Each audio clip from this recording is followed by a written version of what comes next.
Cluster news today और मैं हूं आपके साथ मानवी ठाकुर। शुरुआत करते हैं आज की खास खबरों से। ये कार्यक्रम इस बात का साक्षी है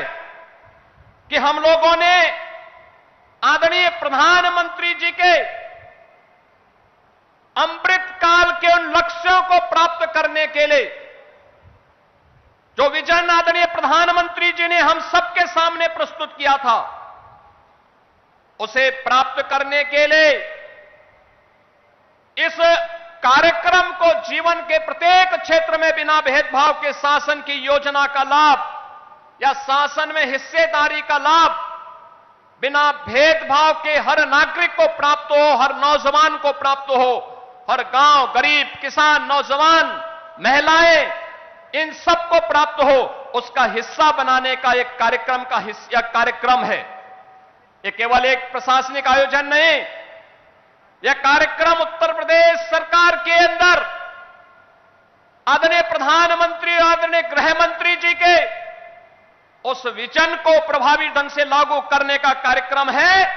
जो हमारी सामाजिक प्रतिबद्धता, सुशासन की सिद्धि और सुरक्षा के संकल्प का यह एक जीवंत उदाहरण बन रहा है। हम सब इस बात को जानते हैं, उत्तर प्रदेश देश के अंदर आबादी की दृष्टि से सबसे बड़ा राज्य है। सबसे बड़ा राज्य है तो चुनौतियां भी हमारे सामने उतनी ही प्रभावी हैं, उतनी ही ज्यादा थी। लेकिन पिछले 8 वर्ष में डबल इंजन की सरकार ने बिना रुके, बिना डिगे, बिना झुके उत्तर प्रदेश के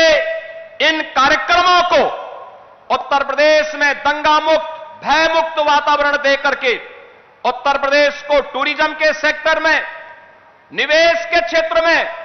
एक बेहतरीन डेस्टिनेशन के रूप में स्थापित करने का जो कार्य किया, उत्तर प्रदेश के परसेप्शन को बदलने का जो कार्य किया,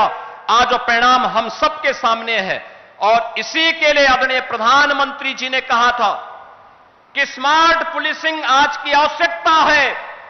और स्मार्ट पुलिसिंग के कुछ सूत्र उन्होंने दिए थे कि स्ट्रिक्ट एंड सेंसिटिव,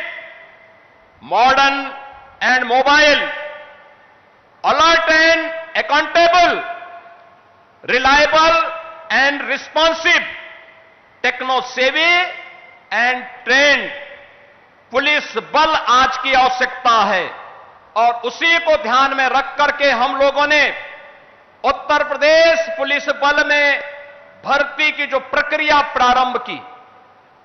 हमें बताते हुए प्रसन्नता है 2017 के पहले की जो स्थितियां थी, भाई भतीजावाद था, भेदभाव होता था, परीक्षा की शुचिता पर प्रश्न खड़े होते थे, पैसा दे बगैर किसी का सिलेक्शन ईमानदारी के साथ नहीं हो सकता था। लेकिन आज ये गए दिन की बात हुई, अब तो व्यक्ति को संविधान के द्वारा प्रदत्त आरक्षण की सुविधा का लाभ देते हुए मेरिट को ध्यान में रख करके इस प्रक्रिया को पूरी पारदर्शी तरीके से संपन्न करने का कार्य आज प्रदेश के अंदर हो रहा है। और आज उसी का परिणाम है कि हम लोगों ने अकेले उत्तर प्रदेश पुलिस बल में पिछले 8 वर्ष में 2,16,000 पुलिस कार्मिकों की भर्ती की। केवल ये भर्ती ही नहीं की,